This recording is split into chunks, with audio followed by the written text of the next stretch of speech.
That's one of the daughters of the family in the group. Mm-hmm. Mm-hmm. And what if they've been friends for 10 years and they vacation together? And what if one of the parents is a leader in the church, either on staff or a children's ministry director or a deacon or an elder or a pastor? I mean, it Very gets complex. complicated so quickly. So that's sort of the gist of some of the background.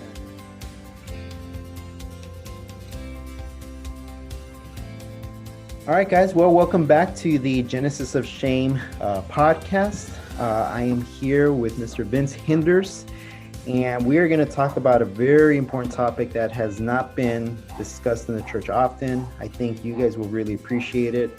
A lot of you guys have young children, have families, are in the church, are heavily involved in the church.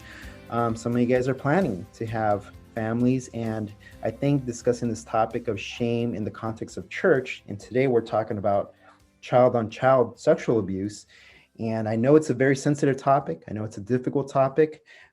Vince has written a dissertation on this topic, so I thought he'd be perfect for this discussion, and I hope you guys benefit from it as well. And Vince, welcome to the show. It's good to be here. Thank you for having me. Yeah. Vince, just before we start, I think the audience will want to know just a little bit more about you. I know I discussed about your dissertation and your experience with that, but just to give the audience some background, give us some information about you and where you are in life right now and so on. Yeah. So I'm a local DC native. I was actually born in Washington, grew up there till I was 9, and then moved across the river to McLean. Currently, I'm married. I have been married for 29 years, Awesome. coming up on 30 this year. I've got 4 adult children, 3 girls and a boy, and they're just a delight. I've served here in this church for almost 24 years. Wow. I didn't become a Christian until I was 25. Then I went and served overseas with World Vision for 3 years in Romania, working in orphanages and things like that. Met my wife over there. We adopted our daughter over there. We had a child. So everything kind of went quickly along those lines. But yeah, so I've had the joy of being on staff here since about 1997. Wow. So, and I'm the executive pastor here, so I get involved in a lot of different things. But yeah, that's a little bit of my background. That's great, and that's very admirable too, because I know that the burnout rate or the new rate of pastors staying in their churches is about 3 to 5 years, I think, and then they move on to other churches or try to establish something else. But yeah, I mean, to be there for that long, we thank you for that. And it's very much needed in the church today. And it's a blessing. We've got a wonderful church and a great team of elders, both staff and non-staff, that really make caring for one another a priority. And it really helps you stay in there, because pastoring can be kind of hard sometimes. Absolutely. Yeah. Well, thank you again, sir, for being here today. Obviously, as we mentioned to the audience, we have a very difficult topic that we're discussing. And I don't know how ready everyone is, but I think as we kind of move through this, just to prepare the audience, guys, it will be a difficult topic. Vince has shared that, we can basically go anywhere with this discussion. And I think that's necessary, even from a counseling perspective, just going to those deep areas of exploring these things. And hopefully it's a blessing to you, obviously coming to it from a biblical standpoint. And I think just to kind of open up the conversation, Vince, it's the question that came up to me right when we started talking about this is, what led you to do your dissertation on this topic?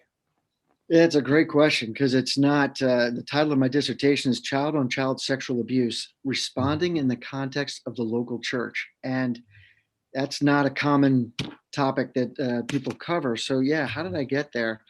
Well, I began my theological studies at Reformed Theological Seminary in September of 2012, and that's an important date because the next month, in October of 2012, I was named in a civil class action lawsuit related to child abuse reporting related to our church. And it involved events that primarily occurred in the mid to late 90s, 10 or 15 years prior to this. It wasn't even current things that had gone on. But I was on staff at the time. I was actually new on staff when these things first happened and were alleged. And Mm. so it was a civil suit, not a criminal suit. So we were never charged with wrongdoing from a harming children perspective. But clearly, the people who sued us made allegations that we mishandled the reporting of these situations, and probably most grievously that we didn't care for them very well. And, Mm. uh, Wow. that's hard. It's a hard Mhm. thing. In my 24 years of pastoral ministry, I can tell you, dealing with child on child abuse in the context of the church, I think has been the most difficult and complex issues. The lines are just not as clear as they are, say, for instance, in adult abuse of a child. It's very clear Mm. what happened. But if Mhm. you have two 7-year olds who uh, conduct themselves in behavior that's not appropriate, is it a crime? Is it like, how do you navigate these waters? And what if it's an older child and a younger child? What if it's children of the same sex? And what if Mhm. I mean, it's just a lot of different things that go on. So your question was, how did I pick this topic? So it was something uh, that came to me in terms of being involved in this situation.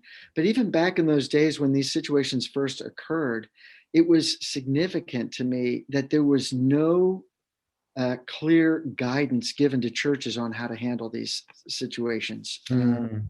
And so, in carrying this over all these years, certainly grieved that we made mistakes in how we cared for these families, especially the victims' families. That's hard. I mean, these kids, they went through a lot, and their families went through a lot. And at times, we didn't always care for them. It wasn't from a lack of trying or a desire to help, but some of the things we did were unwise.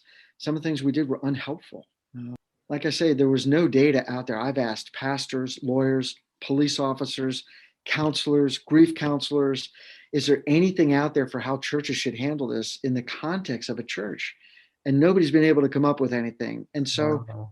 even going into seminary, I thought, okay, I knew I had a dissertation coming along the way. And I thought, okay, over these next several years, I'm gonna research this. I'm gonna look into this and see if I can at least help the conversation so that in the future, other churches would at least have some resources to think about this that might be helpful. Vince, I don't know if this is something that you'd be able to share or not, but I think, one of the things that where we often learn from is from either our own mistakes or the mistakes maybe that other people made. Is there anything that you would be able to share where you could say, we did this wrong. Yeah, here's what we did that wasn't helpful. Yeah. Well, some of the things we did right, or we did try to be actively involved. Okay. Okay. And so that was helpful. I think that helped for a while, but our lack of training in this area, like if you go to Mhm. seminary, you don't take classes on this. Nobody Right. teaches you how to do this. People don't specialize in this typically unless they have a very specific counseling degree, type of emphasis. Mm-hmm. Where we fundamentally made I think the biggest mistake, and as we've talked to the victims and their families and people involved, when people sin against each other in the context of a church, the normal operating mindset is reconciliation. Mm. People confess sin, and there's forgiveness, and there's reconciliation. And so, if you're familiar with the book The Peacemaker, for instance, that talks about how people are reconciled in conflict situations, we applied a reconciliation model to this situation that actually needed to be much more carefully handled with regards to victims and perpetrators. Mm-hmm. These were Mm-hmm. children. They had suffered abuse. And before you get to reconciliation, there's so much other stuff you have to do in helping victims understand what's happened to them and getting the right counselors around them and the right professionals to assist them and come alongside them. Mm-hmm. But we had a paradigm, a model of reconciliation, especially because a lot of times the children were very young. So you're primarily dealing with the parents who were typically friends because Mm. things happened not in the context of the church. It happened in people's homes. Yeah. It happened in the basement of somebody's house when the parents were upstairs, and the children were downstairs. And so so how do you deal with these families? Well, we're like, well, these families love each other. Obviously, Mm-hmm. there's sin involved, but so let's help them get reconciled. And we missed it by a country mile with regards to the care that has to be taken really to navigate what those parents were going through, like the parents of a Mhm. victim, and how do they make sense of this? The guilt, the shame, like, how could this have happened? Why did Mhm. this happen? Who do I blame? Do I blame myself? Do I blame the Wow. other family? Do I blame the kids? Like, and these are legitimate, real questions that people have to work through. And we did not have the paradigm of looking at it from that perspective first. It Mm. wasn't until later when we realized and read a lot more and studied and asked people like Paul Tripp and others, like, hey, like, what do you do here? And he said, well, you got to be really careful, especially with focusing on the victims and their families. Now, Yeah. not to exclude the perpetrators too, but so that's probably the biggest thing is we didn't even have the right paradigm for how to think about how to care for people in that context. Mhm. Yeah. Does that answer your question? Is that Oh yeah, that's perfect. I think you're right because of the various layers that it has, because you're not just working with the children, you're working with the parents. How much of what the children did was intentional? How much of it was with malice? How much, there's all these so many layers that where did that idea come from, right? So you have exactly? all these things that are happening at once. Is there other And abuse going on in the home? What are the parents' backgrounds? What are the siblings' backgrounds? Have any of the mm, siblings engaged in any of this kind of behavior before? Have the children who perpetrated been victims? yeah, wow, I yeah. mean, this is just a lot of different things that go on, and we didn't understand how nuanced and how layered and complex the situations were. Hmm. And honestly, I'm really surprised that there was nothing out there. But one thing to say, I guess, to that point is that I think people are starting to feel more confident, or at least more receptive to opening up about that. Because I it's think been so. one of those things that you don't want to stain the church. The church is the bride of Christ, and when these things happen, it kind of leaves that really dark stain on the church. And people are Mhm. saying, well, why is this happening in the church? More is kind of expected from us as believers. And when this thing happens, the shame is multiplied times 10, right? Right. Because we feel as Christians, we should have a better hold of this. And I think maybe that was experienced even for those people who are trying to resolve it. I don't know if you experienced this afterwards, but maybe there's, gosh, I should have done something different. I know with working with clients, sometimes you look back and you're like, should I have tried this? Should I have tried that? So I know it can be very, very difficult to approach such a sensitive topic like this. Yeah, and I'm really glad that you highlighted that because I think by God's grace, there really has been a very healthy change Hmm. in our culture since the 1990s and before, Hmm. um, in how people even viewed this. I mean, there was so much stigmatism, being ascribed to situations like this that I'm just so grateful that people can talk about it openly and honestly in ways that they used to not be able to talk about it. Uh, Mm-hmm. and I think by God's grace, again, I think churches are more humble now to say, listen, if it's happening out in the world, it's happening in your church too. Well, what were some of the challenges that you found mostly with the parents? Because I know that that's probably a hard thing for a parent to accept. I have two boys. I have another one on the way. They're 4 and 2. Um, you know, it almost makes one feel awkward to say, hey, I don't want you being around certain people at these certain times or these certain places. But at the same time, we also want to protect our children. And we also understand that we are not going to be there all of the time. So there's all these layers, and I don't know if there's a perfect answer for that. But what did you find that the parents struggled with the most? Yeah, I think for both sets of parents in pretty much every situation I've seen, and I haven't seen that many, but enough Hmm. representative sample. Um, there's such a deep sadness and sorrow Mm. that goes on, and depending on what happened and where it happened and who it happened with, there can be different. Everything from how did I let this happen? I Hmm. should have known better. I knew that kid, had problems, but why did I let them be alone with my child? Or how Mm. could I be so naive to think that it couldn't happen to us? I mean, so the blame, the guilt, the shame that the parents can heap on themselves, that's one side of it. Another very significant side of it is just dealing with the anger. This was wrong. Mm. And they're right. But what do you do with that anger? Where does that anger get channeled? How does God help you deal with the anger righteously and redemptively? Um, So those are two big things: shame, anger, and then there's the whole, just the complexities of navigating it. So who knows about what happened? Do Mm-hmm. you, if it's two families in the same community group, do the other members of the community group get brought in? Is it only leaders in the church who know about what's going on? What about youth ministers or children's ministry leaders or class teachers? Or so, and then you're just trying to navigate all this kind of stuff. And so helping the parents deal with all that. Then you add another layer. If a crime has been committed, now you're dealing with lawyers, you're dealing with psychologists, psychiatrists.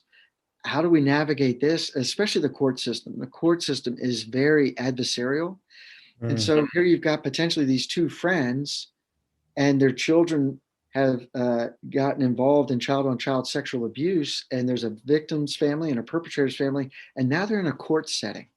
Mm-hmm. When has that ever happened? So navigating through an adversarial by design court system, that's really tough. Mm-hmm. Mm-hmm. How do we maintain our friendships? How do we, and then if we're friends with the same people, who gets to be friends with them moving forward? Who gets to stay in the church? Do you need to ask one family to leave because of the nature of what happened? And it's just too much pain for the victim's family. Do you ask the perpetrator's family to leave? Those would just be a few. Yeah, yeah, no, and I mean, just thinking about it, like I said, like we talked about at the beginning, just how tough it is to hear these things because these things are going to be a reality for a lot of people. I think as I was seeing the statistics that you had listed, I mean, I think you had ages as low as 5 and 6. Is that true? And then as high as maybe 12 or 13 of these things happening? Well, let me run through it. And actually, Yeah. children of any age can be abused, and the stats are hard to come by because a lot of people don't report. This is a very, very, very underreported situation. The University of New Hampshire has a Crimes Against Children Research Center, and they've actually produced a lot of stuff. But even then, sometimes the data is dated. But even government data is hard to come by. So the Centers for Disease Control say that 1 in 4 girls and 1 in 6 boys are sexually abused before the age of 18. Yeah. So if you look in your children's ministry classroom, when we get back to being together, just start counting every 4th girl and you say, before she turns 18, something is going to happen to her where there's a sexual abuse situation. Boys. And so people say, well, who's doing the abusing? And oftentimes, I think in a Christian culture, we think that it's the strangers that are doing it. It's the people out there that are doing it. And yet, almost 90% of all child sexual abuse victims know their abuser. This is not stranger danger. Not that that can't occur, but that's not where we have to have our guard up. It's around the people that we actually know. And so 30% of sexual abuse perpetrators are family members. Okay, so it could be a sibling. What was that, 30%? 30%. And that was a Department of Justice statistic. So 30%, and this includes immediate and extended family members such as parents, siblings, uncles and aunts, cousins, grandparents. So this is happening in people's homes. It's happening on family vacations. It's happening in the context of family reunions and things like that. But here's the thing that really startled me when I did my research. It says approximately 36% of reported child abuse cases are perpetrated by other children. I just don't think anybody has even a handle on that a third of the child abuse that occurs for 1 in 4 girls and 1 in 6 boys is actually perpetrated by another child. And if these kids are in the same youth group, they're in the same church, the families are in the same community group, and the children are meeting downstairs while the parents are upstairs or they're outside playing in the fort or playing in the yard, and there's no supervision, the red light should be going on. It's going, hey, wait a minute, let's think about this based on the facts. Right. These kids do stuff that are inappropriate. Ages 12 to 14 are the peak sort of for child offenders. So that's a pretty significant thing. But children get abused at all ages. Were you able to see the effects of those children who experienced the child abuse? Like, because if they stayed in the church or maybe saw them from afar at some point, were there any consequences that you were able to see, or maybe even in your research that showed the long-term effects of that abuse on that child? Yeah, there's quite a bit of research out there on the effects of abuse, because whether it was child on child or whether it was an adult to a child, the effects are fairly well documented. The struggle with issues related to identity, Hmm. safety, security are all real and prevalent. So anything that's in that category. So there's a high incidence rate of children doing drugs, alcohol, experimenting sexually way before they should be doing any of that kind of stuff. Mm, All of those stats go off the charts for children that have been abused, especially at the younger ages where they're not as cognizant of what's going on, and there's trust issues. There's that I thought this was safe. I thought this was grandpa. Like, right. Yeah. Oh, oh yeah, and so those types of things that I think anybody who experiences abuse, but even more so when it's done as a child, and they don't mhm. understand what's happening. Right. And do they describe the difference? Because I've seen some of the literature where it talks about the difference between like exploration that they're doing and also actual abuse, so some of the literature seems to cite it as exploration, and I don't know if that's the right term for it, or that's the way that it should be projected. Yeah, um, but it seems to be also this other aspect of at what point does someone label that abuse? Is it when people find out? Do the children say something about it? Right, that's the other thing, and I know we're going to get to in a little bit about what can parents do, but yeah, at what point does it become abuse? exactly. And that's part of the problem. And that's why pastors, churches, church leaders, parents should not be making these decisions and evaluations in a vacuum. We need multidisciplinary teams because not everybody agrees. If you got a Mhm. police officer, a social worker, a child psychologist, a pastor, and two parents in the room, you still might not get agreement on what actually happened and how it should be labeled. Mm-hmm. And so, for instance, like if you go to most jurisdictions in the police departments, they'll have what they consider to be normal child development categories: Hmm. 0 to 2, 3 to 5, 7 to 9, and they'll list out Fairfax County, where I'm currently a resident. They've got those lists. Schools typically have them. And so there's that some people go on, but then there's other people that say, well, no, wait a minute, what was the intent, what was going on, what else has been happening? And so it gets very difficult to describe, like, when was a crime committed. So if Mm-hmm. it's or if it's two or three kids playing house in somebody's basement and they're all 4 and 5 years old, that's quite a bit different than if there was a 15-year-old and a 6-year-old and a 2-year-old, and the Mm-hmm. older child starts perpetrating things. So the context is so different. And so what's normal behavior, exploratory behavior, that's part of what makes this so complicated, and part of why my strong admonition is we need to do this with others. We Hmm. should not be doing these things in a vacuum. Yeah, I think that's a really good point that you mentioned about having those multi-layered, because I think it's very easy, as I said, I think before maybe churches wanted to handle it by themselves because maybe they felt capable enough to do it by themselves. But it sounds like as you were exploring this, that you saw that there was a need to have multiple voices speaking to the issue, and then who makes that final decision, right? Um, Exactly. and so what ended up happening, I guess, in your church, where did the people leave and did they come back, or how was that handled? It's been a wide range of things. And if I could just circle back to one thing that you alluded to, and that is that, yeah, sometimes it's churches can be arrogant and think that they've got it all figured out. I think that's less and less. Again, God's kindness, that hopefully we're Mhm. being more humble. Actually, sometimes, though, there's a real fear from the parents to widen the circle because Mm, they don't want other people necessarily involved. They don't want their child to be labeled, if it's the victim, as being sort of damaged or something like that. Or again, going back to shame. Hey, how could that have happened? How could you let that happen to your kid?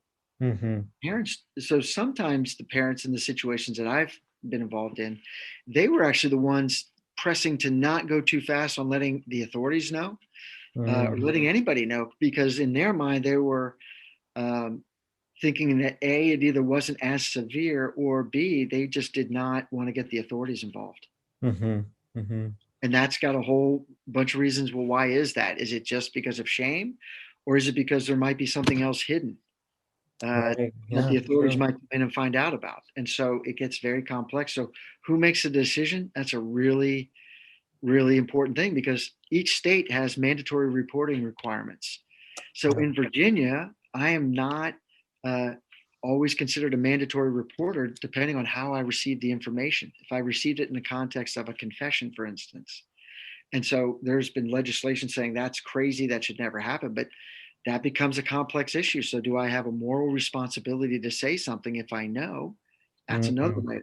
So who makes the decision becomes very complex. And that's, again, why um, getting trusted advisors and knowing those people in advance. So getting back to what we currently do, we have good relationships with the local authorities. So Mm-hmm. if something ever happens, we just get on the phone and just say, "Hey, here's a scenario. How do you recommend that we handle this? Who would be some other professionals that you recommend that we get involved?" That's really And good. what we've seen in terms of your question, uh, sadly, the range of things, the victims' families, it's just very difficult for them to stay in the church long term, Mm-hmm. because the church and the community of God's people that they might have grown up with, it's so painful. Mm-hmm. They see a lot of the familiar people, and again, it so much depends on how many other people knew what was going on. Mm-hmm. I almost imagine a split, because when and depending on the size of the church too, that's another thing. Smaller churches, everyone knows everyone. In bigger churches, it might be a little bit more difficult for others to find out about it. But I know that in smaller churches, get very much, I'm going to take so and so side, I'm going to take this side, and then you have a split of the church, and I can potentially see that happening.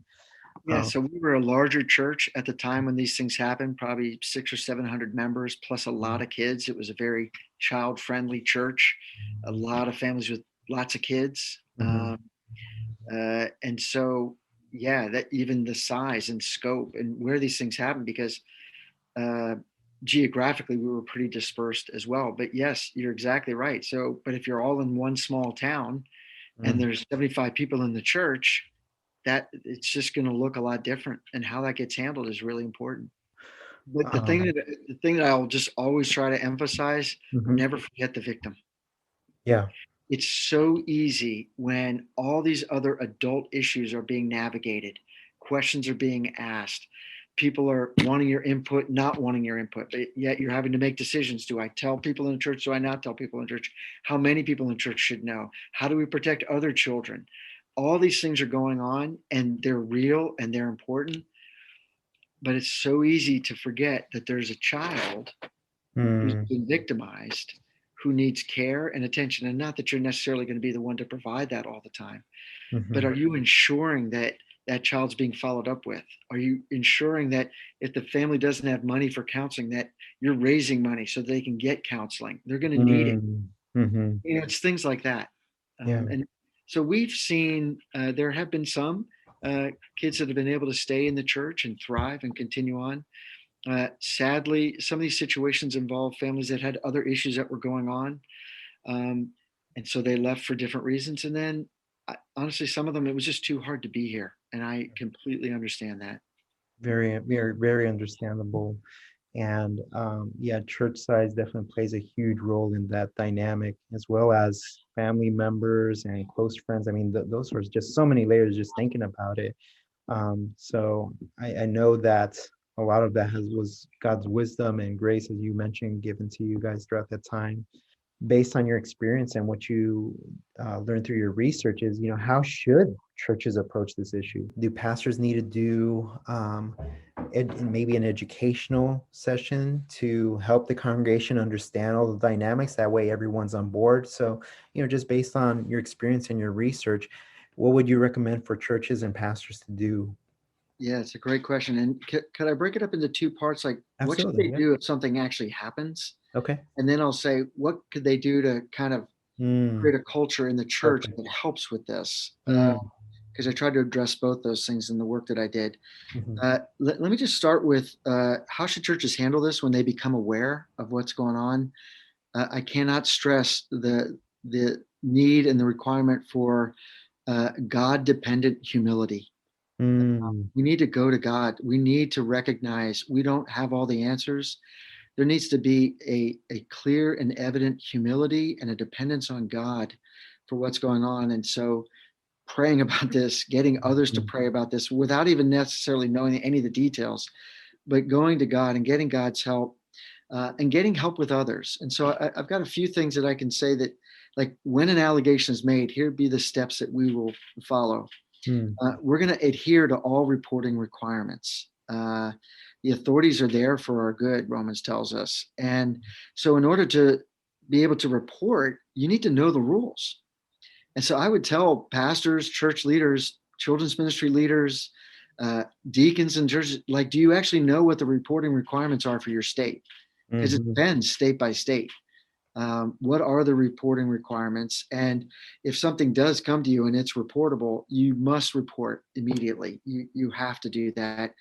And if you're not sure, err on the side of reporting or getting in dialogue with the authorities early, not late. Uh, mhm, mhm. Sometimes that can be a problem. Just even the fact that you would hesitate communicates something to the victim's family. Yeah, you're Do you right. not believe us? Do you think my Mhm, kid's lying? The reality is very few reports, while they might not always be exactly accurate on every detail, they're usually almost always on target in terms of yeah. generally something happened here. Mhm, So erring on the side of reporting early is the first one. I've already mentioned get help from others immediately. Um, Multidimensional problems require multidimensional solutions. Law enforcement, child protective agencies, social workers, child psychologists, licensed professional counselors, medical doctors, psychiatrists. These are the kind of people you're going to, not that every situation requires a team that large, but mhm. those are some of the types of people you're going to want weighing in on this, Yep. so that you're not making this decision in a vacuum about how to handle this, how to care for people, how to move forward, what advice to give. Here's Mhm, one of the things that happens. People trust their pastors and they say, well, what do you think I should do? Should I report this? mhm. Should I press charges against the other family? And all of a sudden you're like, I'm not a lawyer. I'm not, Yeah. I, it's complicated. Mhm, Another thing, immediately, you've got to be thinking in your head, how do we protect any other child from being victimized? mhm. Children in the home, children in the homes, other children. Like, were there more kids involved in this? Like, you need to find that stuff out. And safety first, no more abuse.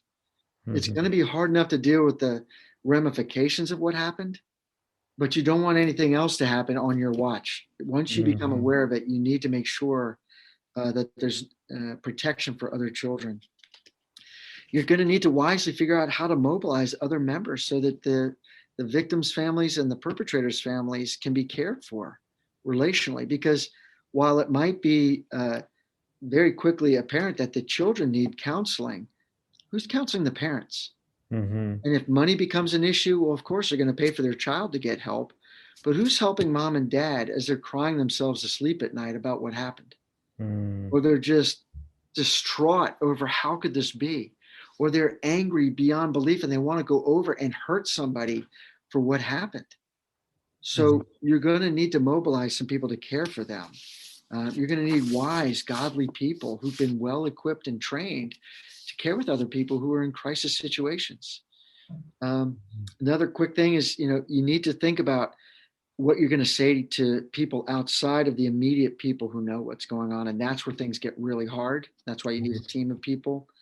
Um, and then you need some practical things like a victim care plan for them and their family, a perpetrator care plan. We have to do that too. God wants us to care for those that are entrusted to our care. But how do you care for the church? How do you minimize gossip and slander? Um, how do you make sure that we're equipping the church in terms of understanding repentance and what does that look like, and forgiveness. But forgiveness and trust are not the same things, Mhm, so there have mhm. to be things put in place to protect other children. And this is messy stuff. How do you, in an ongoing way, evaluate and adapt when you find out new information? One of the things that happens Oh, yeah. That's a when good point. children commit sins against each other, it doesn't usually all come out at once. Mhm, It's a mhm, process, and you've got to be nimble enough to be able to say, look, here's our plan, but here's how we'll adjust if we find out things were much worse than we thought, or mhm. maybe not as bad as we thought. And you have to be sensitive to the leading of the Spirit and the wisdom of the multitude of counselors that you have to help navigate that. Mm. Then the other thing is keep good records. Yeah. Um, Wow, that's a great because a point. lot of times people forget when they're in the midst of a crisis that they've asked you things or talked about stuff. And I can't tell you how helpful it is when you go back and say, "Hey, remember a Mhm. couple of weeks ago when we talked, and here were a couple of things we talked about. Are those still the things that are helpful to you, or would you like to talk about some different things?" But for the victim's family, the perpetrator's family, it is so confusing, it is so disorienting that actually keeping good records can help them and serve them. So those are a Mm. few things when it actually does happen. No, that is excellent, excellent steps there, Vince. To speak to the point about the parents or just people involved in general, one of the aspects of shame is hiding the painful memory, and that's for everyone, right? So no one wants to know that it's happening in their church. Parents don't want to know that it's happening in their children. The children don't want to know what's happening. They probably don't even understand what's happening. So there is that element of, do I want this to be part of my life? And shame represses that memory so much that it comes out later on, right? And this is part of the experience that I've had with counseling students and people who come in for counseling, is that they'll remember a specific song, they'll remember a specific touch, a specific situation, and they are go back to that moment and recall every single detail because it's so stored in their memory, but they choose to forget through all these years because of the shame. And then it comes up in the counseling office. And then that's where you have it present and you work through that. And it takes years sometimes to process all of that. But I think the way that the tips that you gave for churches and pastors to handle it is so instrumental and helpful. And guys, if you're listening, please take this information and use it, and apply it in your churches and ministries, because I know a lot of you guys are involved in churches and are involved in ministries. So just something to be aware of. We can also be very active in preventing these things, right? We don't just leave it up to the pastors and the leaders, but also us as members of the church protecting our own. So always being mindful of that. Mhm. Um, Vince, are there any things that parents, um, ministry leaders, pastors, that they can look for that will signify some sort of wrongdoing? Are there any signs that children display? Um, I could think of a couple, but are there any signs that you saw in your research that show that something's off, that something's just not right, that needs to be addressed or asked about from the Yeah, children? again, those are really well documented and well researched topics, and that was I was so glad to see that that's out there. And I think parents need to be aware of these things, but it can be simple things like just the demeanor of a child. So maybe you have a talkative child, and all of a sudden they get really quiet, Mm-hmm. or all of a sudden maybe the child starts to wet the bed at night, or Mm-hmm. maybe they start to lose their appetite, or maybe they start to overeat. It can be very subtle things, but just any subtle or not so subtle change. Maybe they start to get angry. Maybe they start to recoil. Maybe they used to be very affectionate, but now they don't want to be touched at all. And these are all things where you would want to start finding a way to draw that out of the child. And that doesn't mean that every time a child wets the bed, that's an evidence of something. But taken together, you want to look for some of these signs that did something happen here that was significant, that's being internalized by this child, that's having an outward manifestation. Mm-hmm. Mm-hmm. So anything that's out of the ordinary of how the child usually behaves. So Yeah. parents know their kids, right? Like, how your kid is. So anything that throws their usual character off or personality, just something to pay attention to and keeping record of that. Well, yeah. And so here's be an example. So all of a sudden you've got a nice young child and they're, pretty compliant or, whatever, just a normal kid. And all of a sudden they start talking about all this very sexually explicit stuff. And they start saying all these words around the Mm-hmm. house. You're like, hey, where did that come from? Mm-hmm. Well, it may have come from somebody's computer that got left open or some TV show that they listened to. It also could have come from some other kid in the neighborhood or some other church family's kid. And it could have come on a vacation. It could have been, where did that language come from? You want to find that out. Mm-hmm. Mm-hmm. And so it can be, just that type of behavior or that type of language, those sorts of things would all be the types of signs to look for. And again, most state agencies, government agencies even, are really good about pretty short checklists. Most public schools have one. They usually get that in a welcome packet to families going to the school. Hey, here are signs of abuse to be on the lookout for. Um, yeah, those would be a few of the things. I guess now the question is just left for the parents, for parents who maybe I'm sure a lot of parents who are listening now are scared. They're wondering, one of the hard things is that bringing up questions, because a lot of parents are going to start asking questions. Oh, I saw this. And, they might go over the top, maybe on everything that they're seeing. How do we find a balance? I know that's a hard question because how do you find a balance? Every parent is different. Some parents are more watchful.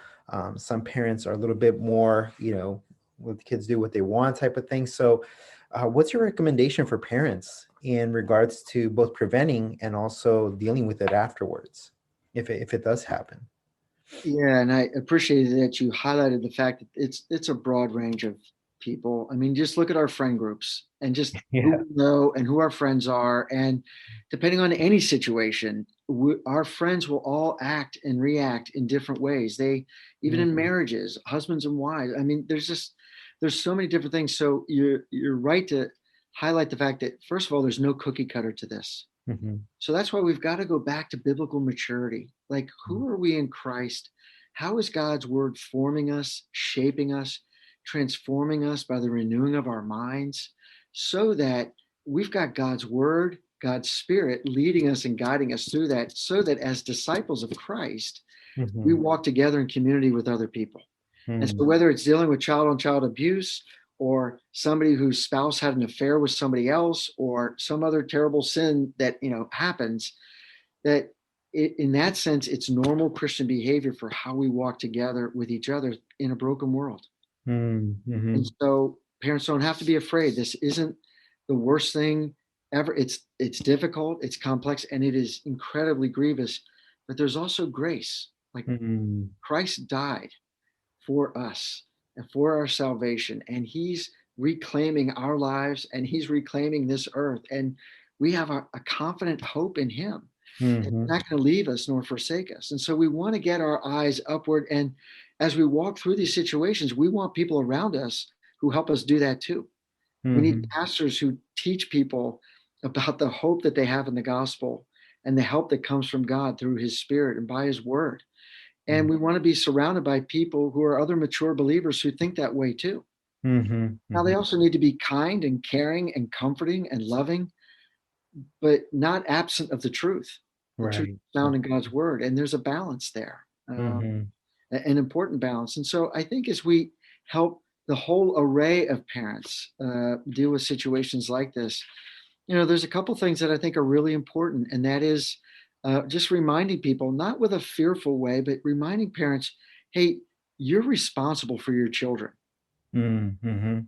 So think about that when you're going over to so and so's house. Just not to be super high on alert. I'm going to question everybody. And because some people are tempted that way anyway. So what Mhm. I say right now might be like, see, I told you I'm allowed to do this and I can assume that everybody is going to do something wrong. I'm like, no, no, no, that's not what I'm saying. That's not biblical maturity either.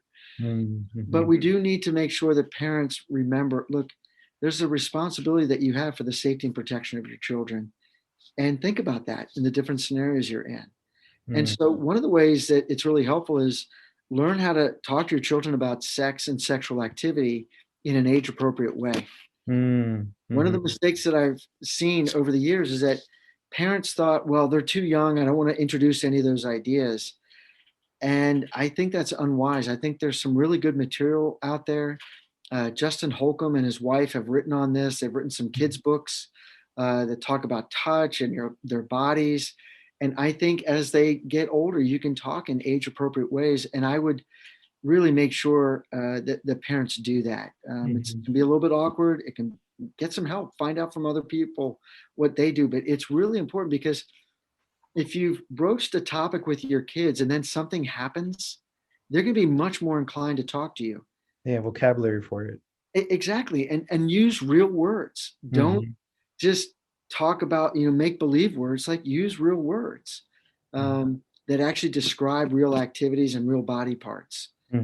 That's an important thing, because if something does happen, there's a trust established with you that it's okay for them to talk with you about it. If they've never had that conversation with you and they're already dealing with guilt and shame, some of the research shows that the parents are not the ones who the children will talk to.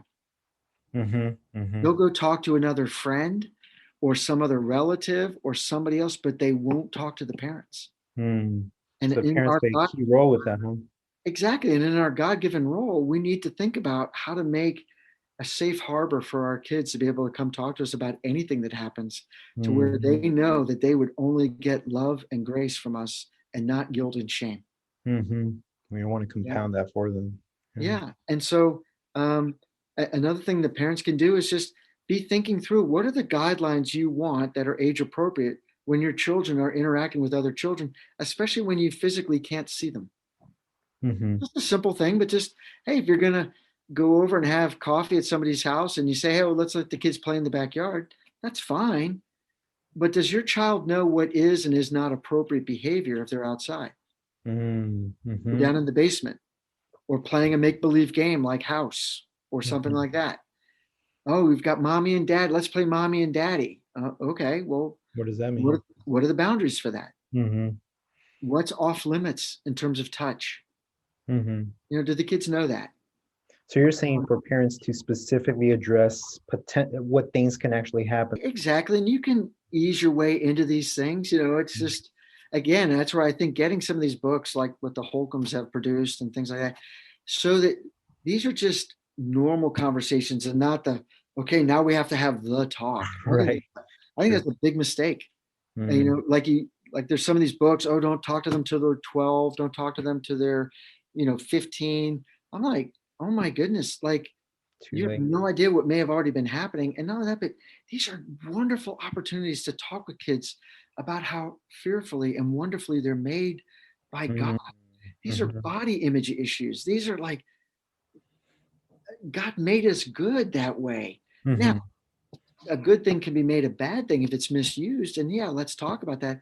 But there's so much positive talk that can be done with children to set the table so that their little antennas will go up if something starts to be not right. Right.